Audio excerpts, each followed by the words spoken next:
Michael Jackson's Thriller album. Stories in the Room. This is Michael Jackson's Thriller album, Stories in the Room. Join film composer Anthony Marinelli, who programmed synthesizers for 7 songs on Thriller, and A&R veteran film producer Stephen Ray, who assisted Quincy Jones and was in the studio every day with Quincy and Michael. Michael Jackson's Thriller album, Stories in the Room. I'm Anthony Marinelli with my longtime close friend and co-host, Stephen Ray, bringing you the real stories directly from the talented people in the room with us during the making of Thriller, the greatest selling album of all time. It's my great pleasure to introduce and share stories with my buddy Greg Phillinganes. In my opinion, the key musician contributor to every one of Michael Jackson's solo albums, including Thriller. His musical touch on keyboards and outstanding artistry can be heard and felt all over his records. In this segment, Greg Phillinganes is in the studio reviewing the bass, drums, and keyboards used on Thriller, the recording process with Michael, Quincy, Rod Temperton, and Bruce Swedien, and Greg even performs the song Thriller on the original instruments while singing along. I remember playing it. I don't remember what I played, but I remember playing the parts. I certainly remember the pipe organ thing, and I remember the pads. I just don't remember what I played them on, but I do remember actually playing the parts. Well, yes. You're saying there's a reason for that. I was teeing it up for you. Yeah, you were, yes. I was right you were there. right there, yeah. And Stephen was right there, and we Yes. were enjoying that part of it. And were a lot of those parts preset? Did Rod, like this is something I'm not 100% on. I know he was able to sing a lot of the parts that he wanted, but sometimes there were demos, and then did you come up with new parts too on certain ones? No. Rod had the parts. All the parts came from Rod. What we did was we added, occasional nuances and bits of our personalities. Occasional, tasteful additions, but the essence of the parts, the crux of the parts were all from Rod. That's pretty amazing. And that's why, he would spend days and days, hours, days and nights, coming up with just the perfect fit. And the nuances, the details that are in Thriller are staggering. Multiple guitar parts, electric piano, multiple synth parts, and they all are finely weaved together. It's fascinating. Did you play a Rhodes all the way through? Because it's only on there as fills, and then it goes away. It's in there just kind of low. Yeah, it's in there as low. It's you definitely hear it in the verses. You hear it less in the choruses because the pads pile on. But you hear it in the bridge. Yeah, but I really hear it in the beginning. You set it up and you do this high thing. Yeah. Then the verse comes in and it seems like it goes away. Maybe it's down. No, it's tucked underneath the pads. But it's like orchestrated, basically, Yeah. the whole way that it's created as an arranger from Rod, and then as an orchestrator, sort of like balancing the orchestra, conductor, I guess, how Bruce and Quincy put the final orchestration together. Yeah, that's the brilliance of Bruce's mix. I remember he had scores. Remember that, how he had? That's right. On He would top have of the scores, mixing and console. he would. That's right. So he was like a conductor, because he right. wanted to see it. Yeah, that's absolutely right. And he'd have a whole chart laid out. Not only a whole chart, right? A whole chart, but he also had like these almost like fiberglass or something. He put it on top of the console, so it wouldn't like. They wouldn't move or wouldn't get move his shuffled. knobs or whatever. He had and it was for Yeah. scores, because Yeah. he wanted to see. Now I don't know if he scored it out in his own kind of hand, or if it came. I can't remember.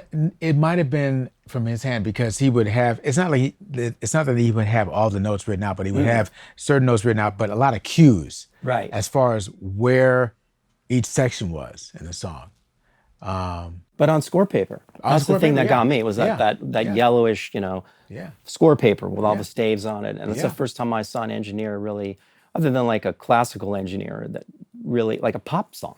I know, that's right. Thinking he totally of it, did do that, yeah. So it's kind of evidence of what we're talking about, how well it was orchestrated and arranged. Yeah, that's right.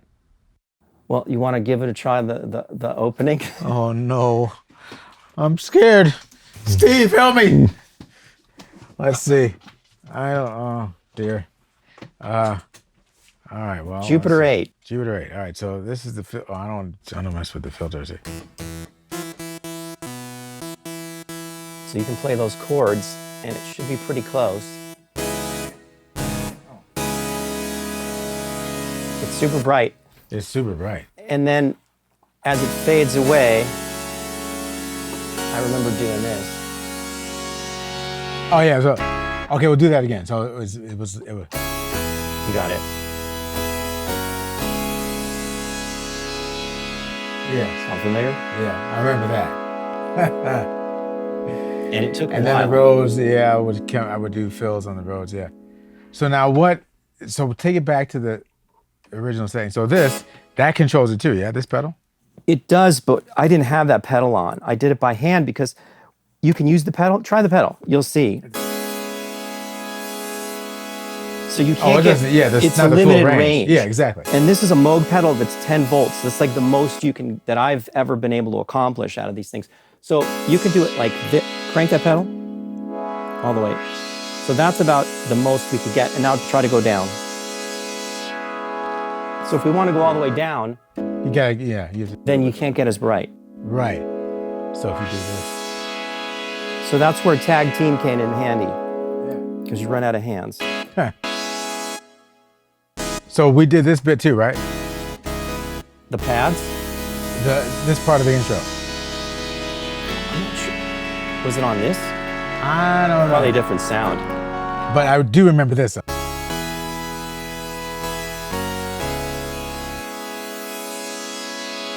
That's key. Yeah. That fade out of the filter. Yeah. Okay, so then- underneath that was, okay, go there.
Bright. It was super bright. It was bright, yeah. And it's just octaves, basically. You got the low one and the high one. Yep. And a little bit of pulse width modulation. Like if I crank it, that's the rate, the width. So there's a little bit in there, I think. Yeah. Yeah, I hear that.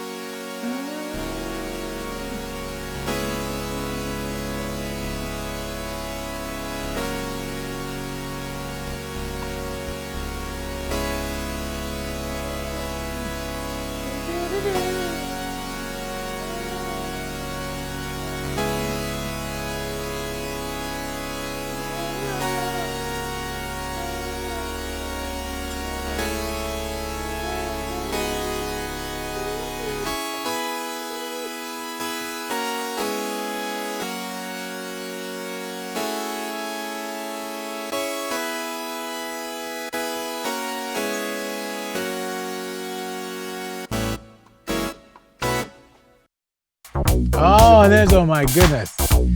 Wow. And there you go.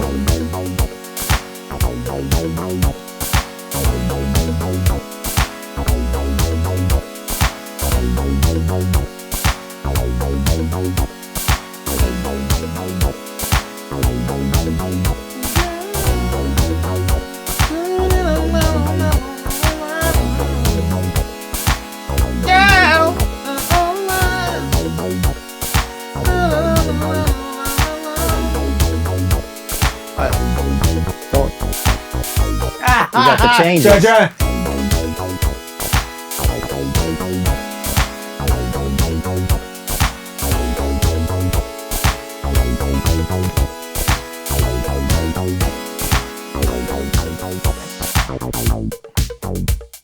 Oh, I thought you were. Oh, I can jump over to that.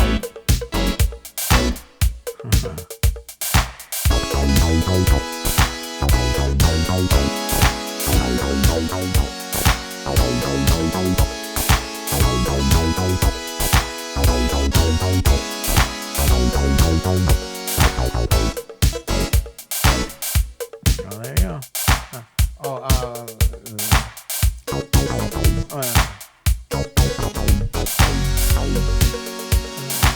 Let's see.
And there's the organ.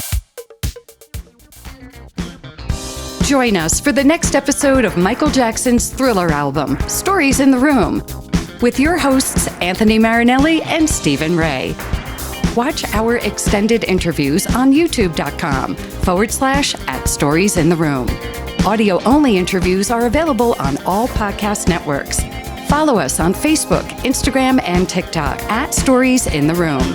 For the latest news and links, visit the website, storiesintheroom.com.